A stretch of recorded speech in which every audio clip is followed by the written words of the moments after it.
الرحمن الرحيم. الحمد لله والصلاة والسلام على رسول الله وعلى آله وصحبه ومن والاه. مسلمانانی عزیز و خۆشەویست، خوشکان، برایان، بینەران و بیسەران لە هەر شوێنەکەن، السلام علیکم ورحمة الله وبرکاته. خۆشحاڵم بۆ جارێکی تر لە زنجیرە بابەتێکی گرنگا دێمەوە خزمەتتان. بابەتی ئەم جارەمان پەیوەندی بە دانەدانی ئەندامەکانی کۆمەلگاوە هەیە، بگرە بە دانەدانی ئەندامەکانی خێزانەوە. ئەم مۆزوعە ئەوەیە کە مێشکی باوان و مناڵانی مەشغوڵ کردووە بۆ بە داڵغەی ڕۆژ و خولیای شەو. بەردەوام هەمومان لە خولیای ئەوەیان کە بزانین تا چەندێک لە ماستەیە سەرکەوتوین و دەرەجی بەرزمان هێناوە و تا چەندێکیش پێرفێکتین و هەتا چەندێکیش لەم مۆزوعەیە خەلەل و نەقسمان هەیە. تۆبڵی بابەتەکەمان چی بێ؟ ئەکرێ پارە بێ، ئەکرێ ئیمان بێ، ئەکرێ بەرژەوەندی بێ، ئەکرێ ژن و ژنخوازی بێ، ئەکرێ خانوو بێ، ئەکرێ سیارە بێ، ئەکرێ هەر شتێک بێ مێشکدانا دێ. بەڵام ئەوی کەم بۆم هەڵبژاردوون لەوانە هەمووی گرنگترە جگە لە مۆزوعی دین و ئیمانەکە نەبێ، ئەویش بابەتی تەندروستیە. بابەتی تەندروستی خۆشەویستەکانم پێناسەی جیاجیای هەیە، بەڵام ئێمە پێناسەی WHO بۆ جەنابتان هەڵبژێرین بزانین health سەحا تەندروستی یعنی چی. Health, a state of the complete physical, mental and social well-being, and not merely the absence of the disease or infirmity. يعني صحة بريتية لەوەی کە تەواوی جەستەی ئینسان، تەواوی چالاکی ئینسان، تەواوی عەقڵی ئینسان، تەواوی لایەنی کۆمەڵایەتی ئینسان تەواو بێ و پێرفێکت بێ، نەک تەنها ئینسان ئەوە بێ کە بەلا شەزیندووە و لاشەی تەواوە و جسمی عیب و عاری پێوە دیار نییە، پێی بوتێ ئەم ئینسانە ئینسانێکی تەندروستە. کەواتە پێناسەی WHO، پێناسەی سەحای عالەمی بۆ ئەم بابەتە سێتەوەرەیە. ئەویش لایەنی جەستەی ئینسان، لایەنی عەقڵ و هیزری ئینسان و لایەنی کۆمەڵایەتی ئینسان لە هەموویە خۆی ئەبینێتەوە. کەواتە سەحە تەنها ئەوە نییە کە ئینسان نەخۆشی نەبێ، شەکرەی نەبێ، زەختەی نەبێ، دڵی تەواو بێ. خۆمان بکە بە یەکتی ئەگەین زۆر جار بڵێین ئەرێ سەحەتت چۆنە؟ بەڵێ، کەواتە بابەتێکی گرنگە بۆیە پرسیاری لێواکەین. کەواتە ئەگەر هەر سێ لایەنەکەت تەواو نەبوو مەڵێ سەحەتم باشە، چونکە بە یەک لایەنی ئیشەکە تەواو نابێ. بۆیە عەرەب وتویانە العەقل السەلیم فی الجسم السەلیم، عەقڵی تەواو لە جسمی تەواو وایە. واتە ئینسان بۆ ئەوەی کە جسمی تەواو بێ ئەبێ عەقڵی تەواو بێ، لایەنی دەرونیشی تەواو بێ. بۆیە خۆشەویستەکانم ئەو تەعاملەیە کە ئینسان مامەڵی پێیەکا لەگەڵ هەموو ئەندامەکان و بۆندێکە بە کۆمەلگاتەوە بەستێتەوە جارێکی تر. بەڵێ نەبوونی سەحەت ئەوە نییە کە ئینسان جارێک نەخۆشکەوێ و عەمەلیاتێکی بۆ بکرێ و دوایی هەستێتەوە سەرپەی خۆی بێتەوە ناو کۆمەلگا. ئەمە پێی ناوتێ نەخۆش. بۆیە نەخۆشی چەند پێوەرێک و چەوپێوەندانگێکی هەیە، ئەمانە هەمووی قیاسات و هەمووی حساباتی خۆی بۆ کراوە لە طبە بە وردەکاریەوە. بەڵێ سەحەی گەورە یعنی چی؟ سەحەی شمولی یعنی چی؟ سەحەی بەرفراوان یعنی چی؟ ئەوەیە کە ئینسان تەندروستی لاشەی، تەندروستی نەفسی تەواو بێ، واتە چۆن لە ڕووی جسمیەوە لاشەی تەواو و عیب و عارێکی نییە، لە ڕووی نەفسیشەوە ئینسانە مێشکی ئارام بێ، ئاسوودە بێ، دڵخۆش بێ، بیرکردنەوەی ئیجابی بێ، قەلەقی تیانە بێ، گومانی تیانە بێ. بەڵێ لە ڕووی کۆمەڵایەتیشەوە ئینسانێک بێ تەعاملی لەگەڵ خەڵکا خۆش بێ، بزانێت چۆن مامەڵاکە، بزانێت چۆن خۆشەویستی ئەوان بەدەستێنێ، بزانێت چۆن وا ئەکا بەرامبەرەکەی ڕێزی لێ بگرێ. بەڵێ زۆر جار ئینسان هەیە هەموو ئەمانی تەواوە، بەڵام ئۆتیزمە، بەڵام ناتوانێت لەگەڵ کۆمەڵگەی خۆیان هەڵکا. ئەمانە بۆ خۆی هەمووی خەلەلن، ئەبێ لەسەریان بۆستین بزانین ئەمانە بەچی چارەسەرە بن و چۆن ئینسانە بێ بە ئینسانێکی تەندروست بە مانای کەلیمە. بەڵێ کەواتە دەرەجەکانی سەحەت زۆرن.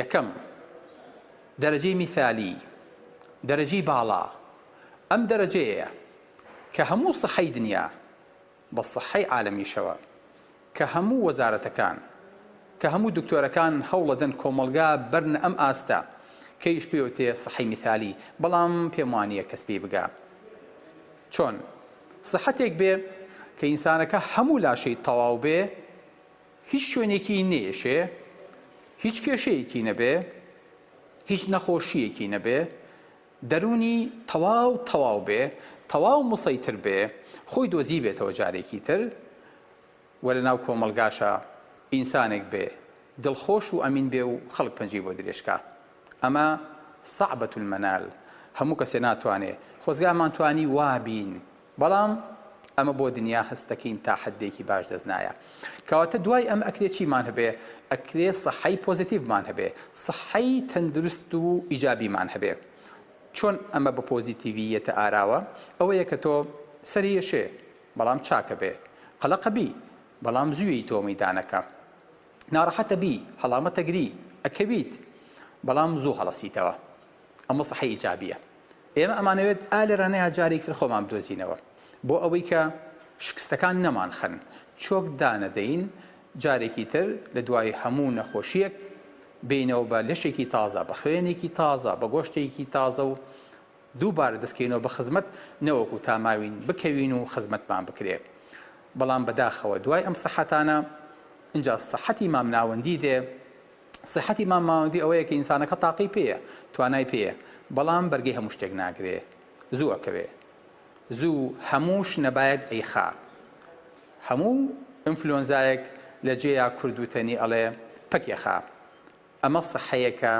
مامناوەندیە بەڵام لەمانە خراپترەوەی کە ئینسان بەڵێ نەخۆشە شەکری هەیە زەختی هەیە دڵی هەیە ڕەبۆی هەیە بەڵام خۆی گرتو و پێوەی دیار نییە ئەمە پێوترێ نەخۆشیەک کە لە ئینسانەکەیان دەرنەکەوتووە لەمە خراپتر و لەمە خواردتر ئەوەیە کە ئینسان نەخۆشیەکانی پێوە دیارە پێشە لێ بێهێزی کردووە ماندووی کردووە کەم هێزی کردو و زەعیفی کردو خەڵکڵێ بۆ زەعیف بووی خۆ نەخۆش نی کەم خوێن دیاری بێتاقەتی لەمە خراپتر ئەوەیە کە ئینسان مەرحەلەی جانەڵە بێ و ئیتر ئومێدێکی تری نەما بێ و کورد ئەڵێ دکتۆرەکان ئیزنیاندا بێ هەریەکەمان حەزەکەم بزانین کە گوێی لەم قسانەیە ئێستا حالیان خۆی بدۆزێتەوە بزانین ئێستا ئێمە حالیەن لە چ ئاستێکی ئەم سەحەیەین ئومێدمان هەیە بگەینە سەحەی میثالی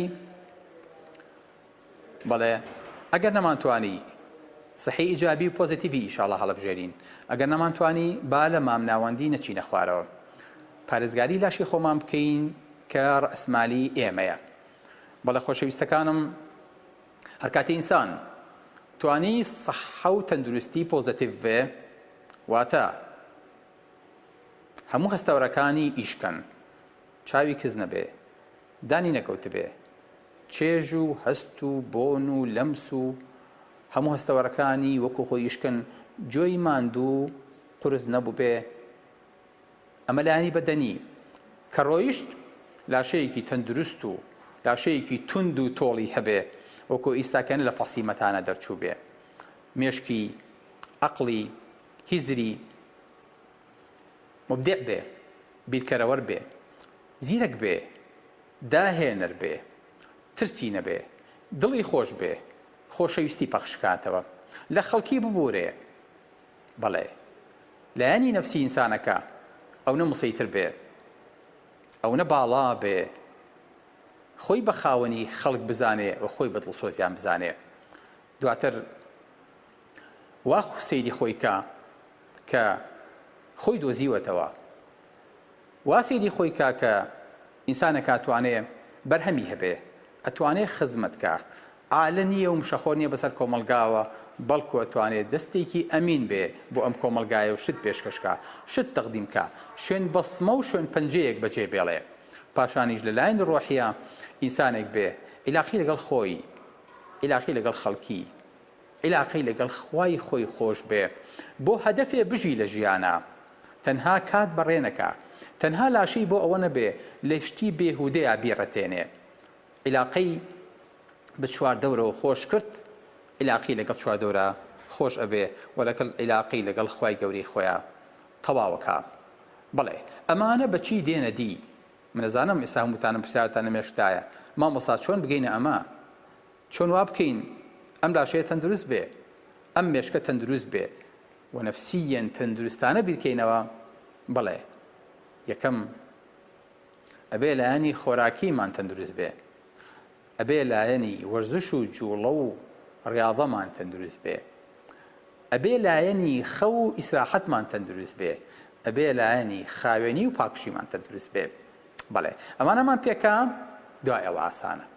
کەواتە حالیەن ئێمە پێویستمان بۆیە لەسەر کۆمەڵێتەوەرە قسە بکەین بۆ ئەوەی کە لە هەموو جانیبەکانەوە لە هەر چوار دەورەوە ئەم چوار نقطەیە بپێکین. بۆیە شتێکمان هەیە پێوترێ ڕۆژی تەندروستی جیهانی هەموو ساڵێک لە 7 ئەپریڵا ئەمە دووبارە بێتەوە کە لە ساڵی 1950 هەیە. هەر ساڵە و ئیهتیمام بە لایەنێکە دەن بۆ ئەوەی کە بتوانن هەموو لایەنەکانی سەحەت تەختیەکەن. بۆ نمونە ساڵێک کەمپینەکەن بۆ شەلەلی مناڵان، ساڵێک بۆ دایکایەتی، ساڵێک بۆ پیرەکان، ساڵێک بۆ کەئابە و خەمۆکی، ساڵێک بۆ شەکرا، ساڵێک بۆ نەخۆشی دڵ، ساڵێک بۆ زەخت، ساڵێک بۆ خواردنی پارێزرا و ئەمین، ساڵێک لە ئەخیرە بۆ سەحەی شامل. ئەمە کۆتایی پێ نادێ، بەردەوام و بەردەوام سەحە خەریکی ئەمەیە بۆی کە بتوانێت ئەم کلێنانە پڕکاتەوە چارەسەری ئەمانە بکە. هەر کاتێکی شتوانیمان پارێزگاری لە خەڵکەین زۆر ئەرکی چارەسەرمان لە کۆڵە بێتەوە.